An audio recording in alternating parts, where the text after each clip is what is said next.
This is NASA's Space Power Facility near Cleveland, Ohio, and it is the world's biggest vacuum chamber. It's used to test spacecraft in the conditions of outer space, and it does that by pumping out the 30 tons of air in this chamber until there are about 2 grams left.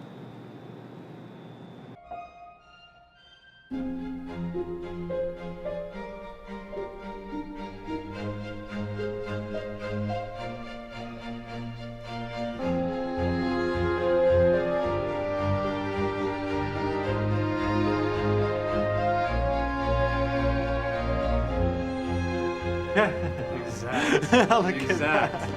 They came down exactly the same. Wow. Look. Watch right there. Look at how they hit right there. Exactly. You're back on the side. Exactly the same. Feathers don't move, nothing. Look at that. That's just brilliant.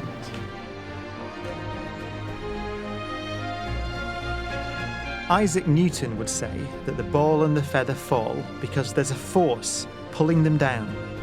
Gravity. But Einstein imagined the scene very differently. The happiest thought of his life was this.